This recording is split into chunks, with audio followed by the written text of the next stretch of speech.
नमस्कार विद्यार्थियों, वंदे वाणी हिंदी साहित्य चैनल में आप सभी का स्वागत है। हमारे टॉपिक चल रहा था विसर्ग संधि। तो विद्यार्थियों, हमने विसर्ग संधि से संबंधित काफी नियम पढ़ लिए थे और आज जो हमारा नियम है वो है विसर्ग का र में परिवर्तन होना। तो विद्यार्थियों, विसर्ग का र में परिवर्तन कैसे होता है ये हम जान लेते हैं।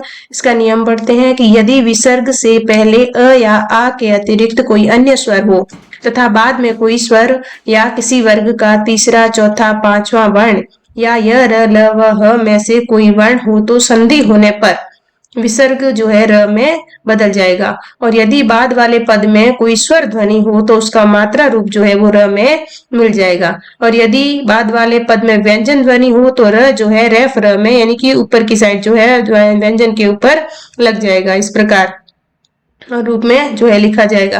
विद्यार्थियों, इसको एक बार हम पुनः पढ़ते हैं कि यदि विसर्ग से पहले अ या आ के अतिरिक्त कोई अन्य स्वर हो तथा बाद में कोई स्वर या किसी वर्ग का तीसरा, चौथा, पांचवा वर्ण य, र, ल, व, ह में से कोई वर्ण हो तो संधि होने पर विसर्ग जो है र में बदल जाएगा। और यदि बाद वाले पद में कोई स्वर ध्वनि हो तो उसका मात्रा रूप है वो र में मिल जाएगा। यदि बाद वाले पद में कोई स्वर ध्वनि अ हो तो मात्रा रूप में ये र जो हलंत वाला है ये पूरा हो जाएगा, र हो जाएगा। और आ है तो ये रा हो जाएगा और ऊ है तो ये रू हो जाएगा। इस प्रकार जो है मात्रा रूप र में मिल जाएगा।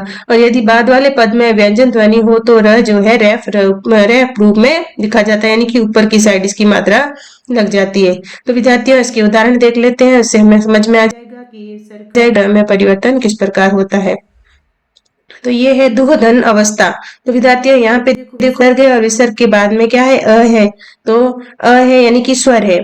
तो स्वर है तो क्या होगा, जो विसर्ग है वो विसर्ग जो है वो र में परिवर्तित होगा, लेकिन यहाँ पे अ आया हुआ है इसलिए क्या होगा कि ये जो अ की मात्रा है वो र में लग जाएगी। तो विसर्ग का जो र है वो उसको अ में बदल अ की मात्रा लगाएंगे तो ये हो जाएगा दुर्वस्था।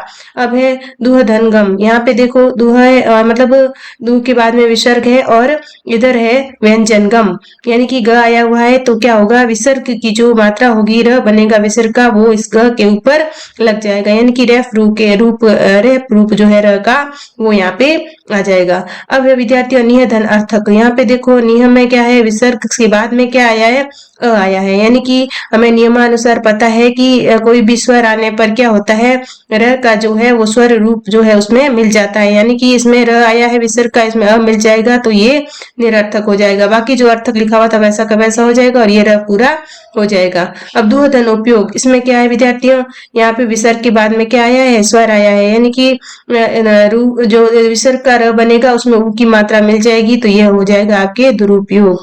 और निहधन आशा, निहधन आशा में ये जो है विसर्ग के बाद में वापस स्वर आया है तो ये क्या होगा, विसर्ग का र बनता है उसमें जो आ की मात्रा है, जो स्वर की मात्रा है वो वैसी की वैसी लग जाएगी तो ये हो जाएगा आपके निराशा।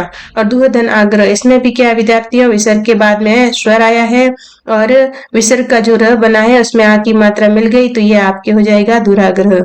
और निहधन आमिष, निहधन आमिष में भी देखो विसर्ग के बाद में स्वर आया है और हमें पता है कि यदि विसर्ग के बाद में कोई स्वर ध्वनि हो तो उसको मात्रा रूप जो है र में मिल जाएगा। तो यहाँ पे निहधन आमिष में जो है विसर्ग का तो र बन गया और यहाँ की ध्वनि जो है र में मिल गई तो ये क्या हो गया, निरामिष।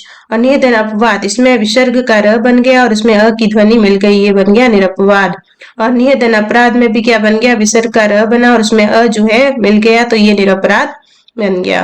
और निधनोपाय, निधनोपाय में भी आपको पता है कि विसर्ग का तो हमें र ही बनाना है और ये जो है विसर्ग के बाद में ऊ की ध्वनि आई यानी कि ये स्वर आया है तो मात्रा रूप जैसा स्वर का होगा वो ही र में मिल जाएगा। तो यहाँ पे निधनोपाय में ये जो जो विसर्ग का बना है उसमें ऊ की मात्रा लगा दी तो ये बन गया निरूपाय। और निधंजन, यहाँ पे देखो विसर्ग है और बाद में व्यंजन आया है तो हमें ये पता है कि यदि बाद वाले पद में व्यंजन ध्वनि हो तो र जो है रेफ रूप में लिखा जाएगा, यानी कि र जो है व्यंजन के ऊपर उसकी मात्रा लग जाएगी तो ये क्या बन जाएगा आपके निहधंजन निर्जन।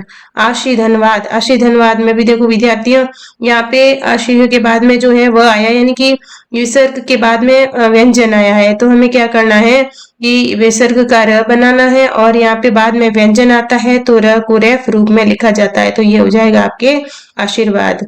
अब है निह धन बल। निह धन बल में निह मतलब यहाँ पे विसर्ग आया है, विसर्ग के बाद में आपके व्यंजन आया है, तो विसर्ग का हमने र बना दिया और ये बल वैसे का वैसा लिख दिया, और जो ये र बना था वो हमने क्या किया, बाद वाला जो पद है उसके बाद वाला जो वर्ण है उसके ऊपर रेफ र की मात्रा लगा दी। अब निय धन, निय धन निय प्लस धन, तो इसमें क्या होगा, ये भी यहाँ पे व्यंजन आया है और यहाँ पे विसर्ग का हमने र बना दिया और वापस इसको जो है रेफ र के रूप में लिख दिया, तो ये बन गया निर्धन। दुह धन जन, तो इसमें भी क्या है, विसर्ग आया है तो हमने क्या किया है, विसर्ग का र बना दिया और बाद में जो है व्यंजन आया है, तो व्यंजन के ऊपर हमने क्या किया, रस जो रेफ र में उसको लिख दिया और ये बन गया दुह जन धन जन का दुर्जन।